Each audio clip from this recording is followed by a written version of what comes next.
Hello students, welcome to note study চ্যানেলে তোমাদের সবাইকে স্বাগত জানাচ্ছি। আমি মৌমিতা ম্যাম। আজকে আমি চলে এসেছি তোমাদের কাছে যেরকম প্রত্যেক দিনের কারেন্ট অ্যাফেয়ার্স বা কিছু সাম্প্রতিক ঘটনা তোমাদের সাথে শেয়ার করি, যেগুলি জানা অত্যন্তই জরুরি। কেননা তোমাদের যে কম্পিটিটিভ এক্সামগুলো আসবে বা দেবে, তোমরা প্রিপেয়ার হচ্ছ, তার জন্য কিন্তু এইসব গুরুত্বপূর্ণ কিছু তথ্য বা ইনফরমেশন জানা কিন্তু খুবই জরুরি। তো চলো আজকে দেখি যে আজকে আমি গত 13 এবং 14 ফেব্রুয়ারির জন্য কিছু ইনফরমেশন সিলেক্ট করেছি, সেগুলো তোমাদের সাথে শেয়ার করব। যেমন আমরা দেখছি যে প্রথম প্রশ্ন বা প্রথম যে ইনফরমেশনটা রয়েছে সেটা হচ্ছে জাতীয় মহিলা কমিশনার জাতীয় মহিলা দিবস পালন করা হয় কবে? উত্তর হবে কি 13ই ফেব্রুয়ারি। ঠিক আছে, 13ই ফেব্রুয়ারি যে দিনটা রয়েছে সেইটা কিন্তু জাতীয় মহিলা দিবস মানে ন্যাশনাল উইমেন্স ডে হিসেবে কিন্তু পালন করা হয়ে থাকে। এই পালনের উদ্দেশ্য কি? যেটা ভারতে আমরা দেখছি প্রত্যেক বছর কিন্তু ভারতের স্বাধীনতা সংগ্রামী আন্দোলনের সাথে যুক্ত একজন মহিলা, যিনি সরোজিনী নাইডু নামে পরিচিত, ঠিক আছে, তিনি তার জন্মশতবার্ষিকী উপলক্ষে কিন্তু এই জাতীয় নারী দিবস পালন করা হয়ে থাকে। জাতীয় নারী দিবস পালন করা হয় কার জন্মশতবার্ষিকী উপলক্ষে? উত্তর হবে সরোজিনী নাইডু, যিনি ভারতের স্বাধীনতা সংগ্রামে একজন গুরুত্বপূর্ণ মহিলা হিসেবে উপাধি পেয়েছিলেন এবং তিনি কিন্তু নাইটেঙ্গেল উপাধিতেও ভূষিত হয়েছেন। তো ভারতের নাইটেঙ্গেল কাকে বলা হয়ে থাকে? এই প্রশ্নে যদি বলা হয় তাহলে কিন্তু সরোজিনী নাইডুর নাম প্রথমেই মনে পড়বে। ঠিক আছে, ভারতের নাইটেঙ্গেল কাকে বলা হয়ে থাকে? সরোজিনী নাইডু। আর এই সরোজিনী নাইডুর জন্মশতবার্ষিকী উপলক্ষে প্রত্যেক বছর কিন্তু আমাদের এই 13ই ফেব্রুয়ারি দিনটাকে জাতীয় মহিলা দিবস হিসেবে ঘোষণা করা হয় বা জাতীয় মহিলা দিবস হিসেবে পালন করা হয়ে থাকে। এবং তিনি ভারতের স্বাধীনতা আন্দোলনের একজন সবচেয়ে স্বীকৃত ব্যক্তিদের মধ্যে অন্যতম। কে? সরোজিনী নাইডু। ক্লিয়ার? আচ্ছা, পরবর্তী প্রশ্নে যাচ্ছি। 2024 সালে যে আইসিসি অনূর্ধ্ব 20 এর যে খেলা হয়েছিল, ওয়ানডে বিশ্বকাপ শিরোপা হয়েছিল, সেই শিরোপাটা ওয়ানডে বিশ্বকাপের শিরোপা জিতেছে কোন দেশ? উত্তর হবে কি? দা অস্ট্রেলিয়া। অস্ট্রেলিয়া 2024 এর আইসিসি 19 এর অনূর্ধ্ব 19 ওয়ানডেতে যে গেম হয়েছিল, সেই গেমের শিরোপা জিতেছে হচ্ছে অস্ট্রেলিয়া। ঠিক আছে, পরবর্তী প্রশ্নে যাচ্ছি। কেপিপি নামদিয়ার অ্যাওয়ার্ডটা জিতলেন কে? কেপিপি নামদিয়ার অ্যাওয়ার্ডটা জিতেছেন হচ্ছে বর্তমানে ইসরো চেয়ারম্যান পদে নিযুক্ত হয়েছে এস সোমনাথ। এই এস সোমনাথ তিনি কে ছিলেন না বর্তমানে ইসরো চেয়ারম্যান হিসেবে নিযুক্ত হয়েছেন। তিনি কিন্তু এই কেপিপি নামদিয়ার যে অ্যাওয়ার্ডটা ঘোষিত হয়েছে সেই অ্যাওয়ার্ডটা তিনি কিন্তু পুরস্কার অ্যাওয়ার্ডটা পেয়েছেন। ঠিক আছে, 1972 পর্যন্ত কিন্তু তিনি ইসরোর প্রধান পদে ছিলেন কে? বিক্রম সারাভাই। তাহলে পূর্বে আমরা যদি দেখি 1972 পর্যন্ত বিক্রম সারাভাই ইসরোর প্রধান পদে নিযুক্ত হয়েছিলেন। তাকে কিন্তু দেশের মহাকাশ গবেষণার জনক বলা হয়ে থাকে। এখান থেকে প্রশ্ন আরেকটা আসতে পারে, দেশের মহাকাশ গবেষণার জনক কাকে বলা হয়ে থাকে? তাহলে উত্তর হবে কি? বিক্রম সারাভাই, যিনি কিন্তু মহাকাশ গবেষণার জনক হিসেবে পরিচিত। এবং তার সাথে বর্তমানে ইসরো চেয়ারম্যান পদে কে নিযুক্ত হয়েছে বা বর্তমানে ইসরো চেয়ারম্যান কে হয়েছে? তার উত্তর হবে হচ্ছে এস সোমনাথ। এবং পি নাভিদিয়ার যে অ্যাওয়ার্ডটা পেয়েছেন তার উত্তর কি হবে? সেটার উত্তর হবে এস সোমনাথ। ঠিক আছে, পরবর্তী কি প্রশ্ন যাচ্ছে, দেখো সম্প্রতি চেন্নাই ওপেন টেনিস টুর্নামেন্ট যে হয়েছে চেন্নাইতে, সেই টেনিস টুর্নামেন্টে একক শিরোপা হিসেবে জিতেছে কে? উত্তর হবে সুমিত নাগাল। সুমিত নাগাল কিন্তু এইবারে চেন্নাইতে যে টুর্নামেন্ট হয়েছে টেনিসের উপরে সেইটাতে একটা শিরোপা পেয়েছেন। অস্ট্রেলিয়ান ওপেনার প্রথম ম্যাচে বিশ্বের 27 নম্বর আলেকজান্ডার বুবলিকে হারিয়ে কিন্তু তার নজির গড়লেন ভারতীয় টেনিস তারকা। এই যে সুমিত নাগাল, তিনি একজন ভারতীয় টেনিস তারকা।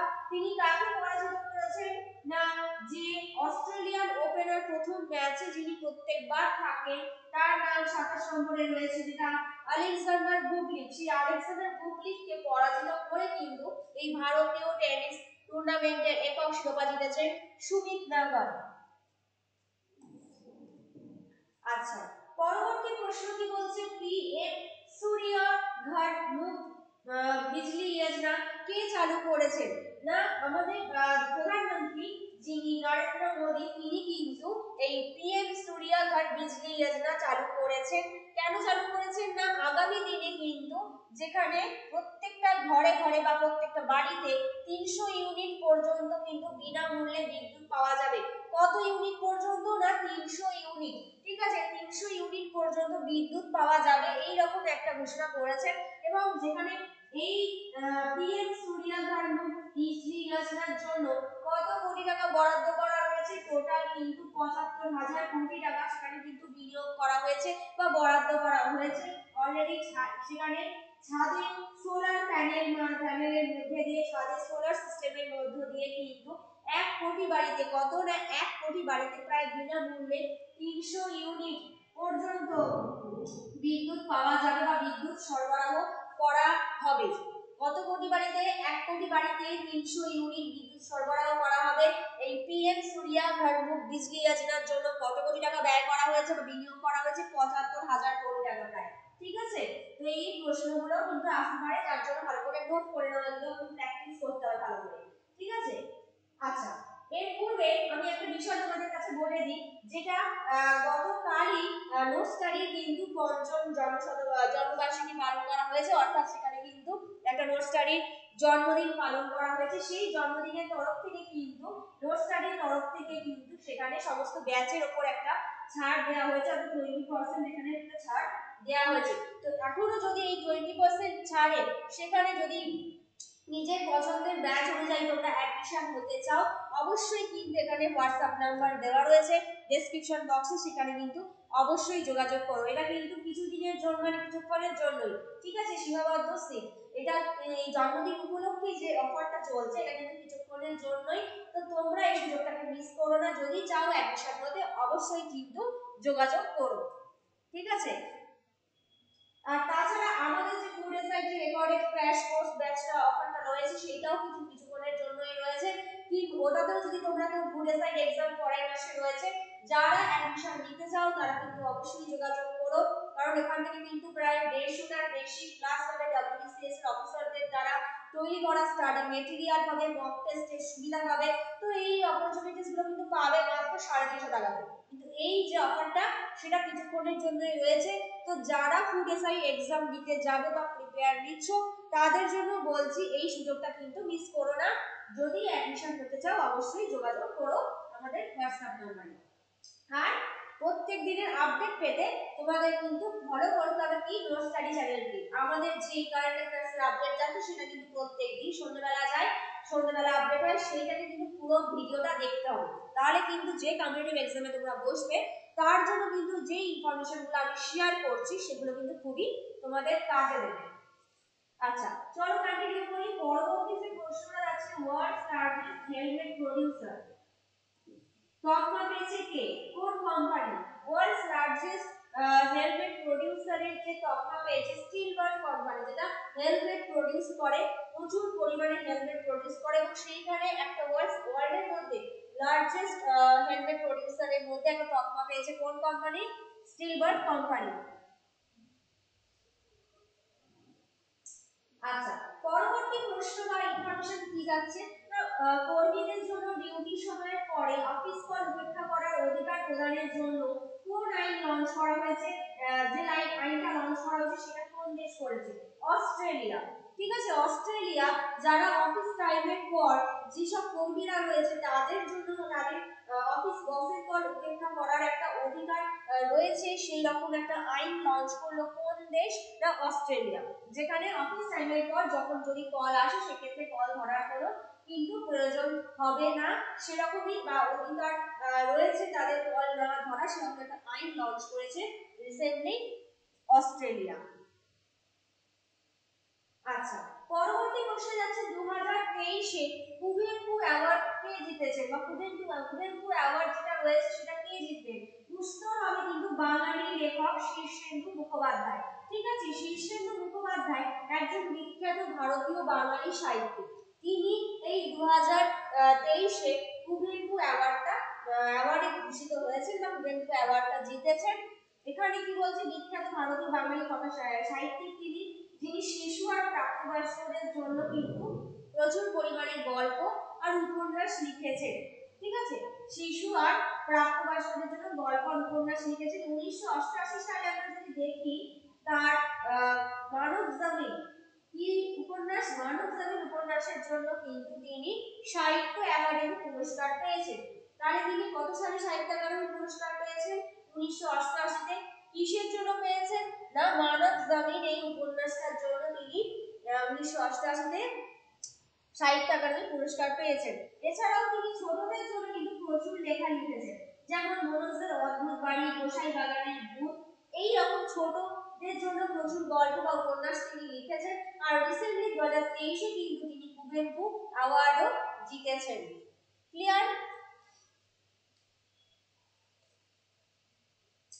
আচ্ছা, পরবর্তী যে ইনফরমেশনে যাচ্ছে, আমরা প্রত্যেক বছর দেখি যে ইন্ডিয়ান প্রিমিয়ার লিগ হয়, আইপিএল হয়। সেই আইপিএল সেই সামনের বছর হবে, অর্থাৎ আইপিএল এই যে সামনের বছর হলে এই সামনের মাসে এপ্রিল মাস নাগাদ কিন্তু এই আইপিএল প্রত্যেক বছর ইন্ডিয়ান প্রিমিয়ার লিগ প্রতিষ্ঠিত হয়। 2024-এ এইবারে আইপিএল এর যে ব্র্যান্ড অ্যাম্বাসাডর হিসেবে নিযুক্ত হয়েছেন কে? উত্তরাধিকারী ক্যাটরিনা ক্যাফ। সিএসকে টিমের জন্য, স্পেশালি সিএসকে টিমের জন্য যে ব্র্যান্ড অ্যাম্বাসাডর নিয়োগ করা হয়েছে, তাকে নিয়োগ হয়েছেন ক্যাটরিনা ক্যাফ। তিনি কিন্তু আইপিএল 2024 এর জন্য সিএসকে চেন্নাই সুপার কিংস টিমের জন্য ব্র্যান্ড অ্যাম্বাসাডর হিসেবে নিযুক্ত হয়েছেন। আচ্ছা, পরবর্তী প্রশ্ন যাচ্ছি আমরা, মৃত্যুদণ্ড দেওয়া ভারতীয় নৌবাহিনীর প্রাক্তন 8 কর্মীকে কিন্তু মুক্তি দিয়েছেন কোন আদালত? কাতার আদালত। এটা কিন্তু খুবই গুরুত্বপূর্ণ একটা অধ্যায়, যেটা কিনা দীর্ঘ অনেক বছর ধরে চলা যারা ভারতীয় নৌবাহিনীরা গুপ্তচর বাহিনীর উদ্দেশ্যে, গুপ্তচর বাহিনীর সেখানে উদ্দেশ্যে কাতারের যে আদালত ছিল বা কাতারের যে শাসক, তারা কিন্তু ভারতীয় নৌবাহিনীকে মৃত্যুদণ্ডে ঘোষণা করেছিল। এবং পরবর্তীকালে আমাদের ভারতীয়দের পদক্ষেপ অনুসারে এত বছরের লড়াইয়ের পর কিন্তু শেষে ভারতীয় নৌবাহিনীর সেই প্রাক্তন 8 জন নৌবাহিনীর কর্মী কিন্তু শেষ পর্যন্ত মুক্তি পেয়েছেন এবং তারা দেশেও ফিরে এসেছেন। এবং তার জন্য কিন্তু নরেন্দ্র মোদীর একটা প্রচেষ্টাও যথেষ্ট, বা তারা খুবই খুশি হয়েছে ভারতীয় নৌবাহিনীর তরফ থেকে নরেন্দ্র মোদীকে যথেষ্টভাবে সাহায্য করার জন্য তাকে কি করেছে, প্রচুর মানে প্রশংসা করেছেন বিভিন্ন এই যে ভারতীয় নৌবাহিনী তারা যে ফিরে এলো দেশে, তাদের যে প্রাণ বাঁচিয়ে তারা ফিরে এলো, এটা একটা গুরুত্বপূর্ণ অধ্যায়। ভারতীয় কূটনীতির ক্ষেত্রে যদি বলা যায়, একদিক থেকে ভারতীয় কূটনীতির একটা জয় বলা যেতে পারে। দীর্ঘ এতদিন ধরে মৃত্যুদণ্ড দেওয়া কাতারের আদালত যে ঘোষণা করেছিল, সেই তার থেকে বিরত থেকে তারা কিন্তু ভারতীয় নৌবাহিনী এই 8 জন কর্মীকে মুক্তি দিয়েছে। ঠিক আছে, পরবর্তী যে প্রশ্নটা যাচ্ছে, আন্তর্জাতিক বিচারালয়ের প্রেসিডেন্ট পদে কে নির্বাচিত হয়েছে? নির্বাচিত হয়েছে নওয়াব সালাম। ঠিক আছে, আন্তর্জাতিক বিচারালয়ের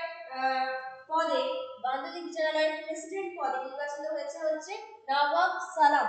তিনি আগামী 3 বছর, কত বছর? 3 বছর কিন্তু এই দায়িত্বে থাকবেন। ঠিক আছে, এবং তার নেতৃত্বে 15 সদস্যের একটা বিচারক ইসরায়েলের বিরুদ্ধে দক্ষিণ আফ্রিকার করা মামলার বিচার করবেন। ঠিক আছে, তার নেতৃত্বে 15 সদস্যের একটা দল কি করবে না বিচারক ইসরায়েলের বিরুদ্ধে দক্ষিণ আফ্রিকার একটা মামলার বিচার করবেন। 2018 সাল থেকে কিন্তু তিনি আন্তর্জাতিক বিচার আদালতের সদস্য হিসেবে কাজ করছেন। তিনি অলরেডি আন্তর্জাতিক বিচারালয়ের সদস্য হিসেবে কাজ করছেন এবং রিসেন্টলি তিনি প্রেসিডেন্ট পদে নির্বাচিত হয়েছেন আন্তর্জাতিক বিচারালয় নওয়াব সালাম, এবং আগামী 3 বছর তিনি এই পদে থাকবেন। আচ্ছা, পরবর্তী প্রশ্নটি বলছে, ভারতের প্রথম চিফ অফ ডিফেন্স যে স্টাফ জেনারেল ছিলেন বিপিন রাওয়াত, তার মূর্তি কোথায় স্থাপন করা হয়েছে? ভারতের যে প্রথম chief of defence staff general ছিলেন বিপিন রাওয়াত, তার মূর্তি স্থাপন করা হয়েছে কিন্তু দেরাদুনে। উত্তর হবে কি? দেরাদুনে। আচ্ছা, পরবর্তী ইনফরমেশন কি বলছে, মহা স্বপ্নিপুরু যে শিরোনামটা রয়েছে সেটা কে লিখেছেন? মহা স্বপ্নিপুরু যে শিরোনামটা রয়েছে সেটা লিখেছেন উত্তর হবে পি বিক্রম। পি বিক্রম হচ্ছে যিনি এই স্বপ্নপুরু শিরোনামটা লিখেছিলেন। এই স্বপ্নপুরুটা কি? অ্যাকচুয়ালি এটি 2003 সালে ভারতীয় মালায়ালাম ভাষায় লেখা মালায়ালাম ভাষায় লেখা একটা ভারতীয় রোমান্টিক কমেডি বলা যেতে পারে। তাহলে স্বপ্নপুরটা কি? মালায়ালাম ভাষায় লেখা একটা কমেডি, রোমান্টিক কমেডি চলচ্চিত্র বা সহচরিত বলা যেতে পারে, যা কমল দ্বারা পরিচালিত। ঠিক আছে, এবং এতে অভিনয় করেছেন কে কে? উত্তর এখানে দেখো, পৃথ্বীরাজ সুকুমারন আছে, কুঞ্জাকু বোবান আছে, জয়সূর্য আছে, মীরা জসমিন আছে। এরা কিন্তু এই মালায়ালাম রোমান্টিক কমেডি চলচ্চিত্রে কিন্তু অভিনয় করেছে। এবং ছবির স্কোর বা সাউন্ড ট্র্যাক মোহন সিতারা কম্পোজ করেছেন, এবং ছবিটি বক্স অফিসে কিন্তু একটা ভালো পারফর্ম করেছিল, যেটা মালায়ালাম ভাষায় লেখা কমেডি একটা চরিত্র বা চলচ্চিত্র বলা যেতে পারে, এবং রোমান্টিক কমেডি চলচ্চিত্র, সেটাই হচ্ছে স্বপ্নপুর। এবং এই মা স্বপ্নপুর শিরোনামটা কে লিখেছিলেন? উত্তর হবে বৃত্তি বিক্রম। ঠিক আছে, আচ্ছা, আমি যে তাহলে এই যে ইনফরমেশনগুলো শেয়ার করলাম তোমাদের সাথে, আশা করি তোমাদের ভালো লাগলো এবং তোমাদের অবশ্যই কিন্তু এগুলো কাজে দেবে।